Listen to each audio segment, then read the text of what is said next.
नमस्कार दोस्तों। स्वागत है आपका हमारे आज के वीडियो में, जिसमें हम पढ़ने जा रहे हैं एक नई कहानी स्वतंत्रता की ओर।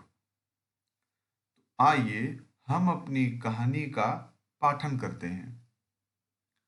स्वतंत्रता की ओर। धनी को पता था कि आश्रम में कोई बड़ी योजना बन रही है, पर उसे कोई कुछ न बताता। वे सब समझते हैं कि मैं 9 साल का हूं, इसलिए मैं बुद्धू हूं, पर मैं बुद्धू नहीं हूं। धनी मन ही मन बड़बड़ाया। धनी और उसके माता पिता बड़ी खास जगह में रहते थे, अहमदाबाद के पास, महात्मा गांधी के आश्रम साबरमती में, जहां पूरे भारत से लोग रहने आते थे। गांधी जी की तरह वे सब भी भारत की स्वतंत्रता के लिए लड़ रहे थे। जब वे आश्रम में ठहरते तो चरखों पर खादी का सूत कातते, भजन गाते और गांधी जी की बातें सुनते। साबरमती में सबको कोई न कोई काम करना होता। खाना पकाना, बर्तन धोना, कपड़े धोना, कुएं से पानी लाना, गाय और बकरियों का दूध दूहना और सब्जी उगाना। धनी का काम था बिन्नी की देखभाल करना। बिन्नी आश्रम की एक बकरी थी। धनी को अपना काम पसंद था, क्योंकि बिन्नी उसके सबसे अच्छी दोस्त थी। धनी को उससे बातें करना अच्छा लगता था।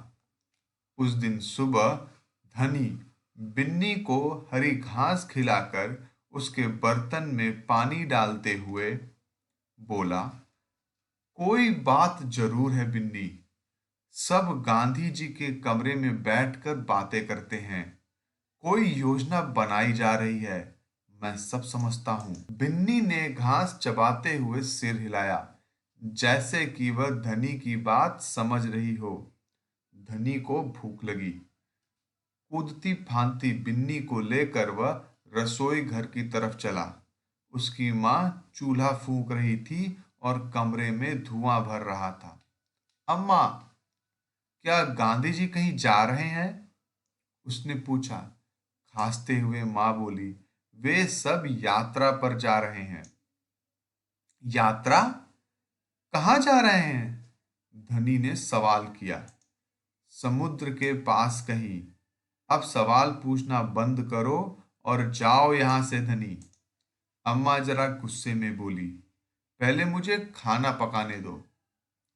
धनी सब्जी की क्यारियों की तरफ निकल गया, जहां बूढ़ा बिंदा आलू खोद रहा था। बिंदा चाचा। धनी उनके पास बैठ गया। आप भी यात्रा पर जा रहे हैं क्या? बिंदा ने सिर हिलाकर मना किया। उसके कुछ बोलने से पहले धनी ने उतावले होकर पूछा, कौन जा रहे हैं? कहाँ जा रहे हैं? क्या हो रहा है? बिंदा ने खोदना रोक दिया और कहा, तुम्हारे सब सवालों के जवाब दूंगा, पर पहले इस बकरी को बांधो, मेरा सारा पालक चबा रही है। धनी बिन्नी को खींच कर ले गया और पास के नींबू के पेड़ से बांध दिया। फिर बिंदा ने उसे यात्रा के बारे में बताया। गांधी जी और उनके कुछ साथी गुजरात में पैदल चलते हुए दांडी नाम की जगह पर समुद्र के पास पहुंचेंगे। गांव और शहरों से होते हुए पूरा महीना चलेंगे। दांडी पहुंचकर वे नमक बनाएंगे। नमक? धनी चौंक कर उठ बैठा। नमक क्यों बनाएंगे? वह तो किसी भी दुकान से खरीदा जा सकता है। हाँ, मुझे मालूम है, बिंदा हंसा, पर गांधी जी की एक योजना है। यह तो तुम्हें पता ही है कि वह किसी बात के विरोध में ही यात्रा करते हैं या जुलूस निकालते हैं, है ना? हाँ, बिल्कुल सही। मैं जानता हूँ, वे ब्रिटिश सरकार के खिलाफ सत्याग्रह के जुलूस निकालते हैं। जिससे कि उनके खिलाफ लड़ सकें और भारत स्वतंत्र हो जाए। पर नमक को लेकर विरोध क्यों कर रहे हैं? यह तो समझदारी वाली बात नहीं है। बिल्कुल धनी। क्या तुम्हें पता है कि हमें नमक पर कर देना पड़ता है? अच्छा। धनी हैरान रह गया। नमक की जरूरत सभी को है। इसका मतलब है कि हर भारतवासी, गरीब से गरीब, यह कर देता है। बिंदा चाचा ने आगे समझाया। लेकिन यह तो सरासर अन्याय है। धनी की आंखों में गुस्सा था। हाँ, यह अन्याय है। इतना ही नहीं, भारतीय लोगों को नमक बनाने की मनाही है। महात्मा जी ने ब्रिटिश सरकार को कर हटाने को कहा, पर उन्होंने यह बात ठुकरा दी। इसलिए उन्होंने निश्चय किया है कि वे दांडी चलकर जाएंगे और समुद्र के पानी से नमक बनाएंगे। 1 महीने तक पैदल चलेंगे। धनी सोचकर परेशान हो रहा था। गांधी जी तो थक जाएंगे। वे दांडी बस या ट्रेन से क्यों नहीं जा सकते? क्योंकि यदि वे इस लंबी यात्रा पर दांडी तक पैदल जाएंगे तो यह खबर फैलेगी, अखबारों में फोटो छपेंगी, रेडियो पर रिपोर्ट जाएगी और पूरी दुनिया के लोग यह जान जाएंगे कि हम अपनी स्वतंत्रता के लिए लड़ रहे हैं। और ब्रिटिश सरकार के लिए यह बड़ी शर्म की बात होगी। गांधी जी बड़े ही अक्लमंद हैं, है ना? धनी की आंखें चमकी। बिंदा ने हंसकर कहा, हाँ, वह तो है ही। दोपहर को जब आश्रम में थोड़ी शांति छाई, धनी अपने पिता को ढूंढने निकला। वह एक पेड़ के नीचे बैठकर चरखा कात रहे थे।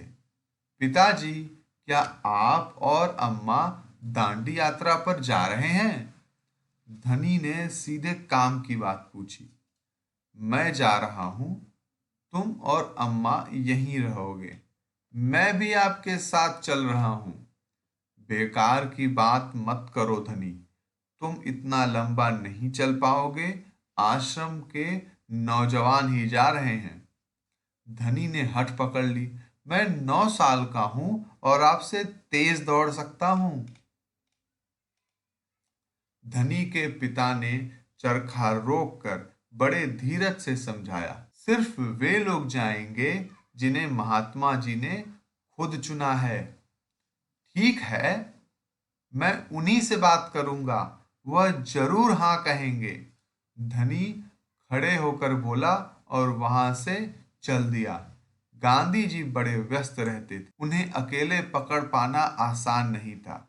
पर धनी को वह समय मालूम था जब उन्हें बात सुनने का समय होगा। रोज सुबह वह आश्रम में पैदल घूमते थे। अगले दिन जैसे ही सूरज निकला, धनी बिस्तर छोड़कर गांधी जी को ढूंढने निकला। वे गौशाला में गायों को देख रहे थे। फिर वह सब्जी के बगीचे में मटर और बंद गोभी देखते हुए बिंदा से बात करने लगे। धनी और बिन्नी लगातार उनके पीछे पीछे चल रहे थे। अंत में गांधी जी अपनी झोपड़ी की ओर चले। बरामदे में चरखे के पास बैठकर उन्होंने धनी को पुकारा, यहां आओ बेटा। धनी दौड़कर उनके पास पहुंचा। बिन्नी भी पास में कूदती हुई आई। तुम्हारा क्या नाम है बेटा? धनी। बापू। और यह तुम्हारी बकरी है? जी हाँ, यह मेरी दोस्त बिन्नी है, जिसका दूध आप रोज सुबह पीते हैं। धनी गर्व से मुस्कुराया। मैं इसकी देखभाल करता हूं। बहुत अच्छा। गांधी जी ने हाथ हिलाकर कहा, अब यह बताओ धनी कि तुम और बिन्नी सुबह से मेरे पीछे क्यों घूम रहे हो? मैं आपसे कुछ पूछना चाहता हूं। धनी थोड़ा घबराया। क्या मैं आपके साथ दांडी चल सकता हूं? हिम्मत करके उसने कह डाला। गांधी जी मुस्कुराए। तुम अभी छोटे हो बेटा, दांडी तो बहुत दूर है। सिर्फ तुम्हारे पिता जैसे नौजवान ही मेरे साथ चल पाएंगे। पर आप तो नौजवान नहीं हैं। धनी बोला, आप नहीं थक जाएंगे? मैं बहुत अच्छे से चलता हूँ, गांधी जी ने कहा। मैं भी बहुत अच्छे से चलता हूँ, धनी भी अड़ गया। हाँ, ठीक बात है, कुछ सोचकर गांधी जी बोले, मगर एक समस्या है। अगर तुम मेरे साथ जाओगे तो बिन्नी को कौन देखेगा? इतना चलने के बाद मैं तो कमजोर हो जाऊंगा। इसलिए जब मैं वापस आऊंगा तो मुझे खूब सारा दूध पीना पड़ेगा, जिससे कि मेरी ताकत लौट आए। हम्म, बात तो ठीक है। बिन्नी तभी खाती है जब मैं उसे खिलाता हूँ। धनी ने प्यार से बिन्नी का सिर सहलाया। और सिर्फ मैं जानता हूँ इसे क्या पसंद है। बिल्कुल सही। तो क्या तुम आश्रम में रह के मेरे लिए बिन्नी की देखभाल करोगे? गांधी जी ने प्यार से बोला। जी हाँ, करूंगा, धनी बोला। बिन्नी और मैं आपका इंतजार करेंगे। सुभद्रा सेन गुप्ता। अनुवाद मनीषा चौधरी।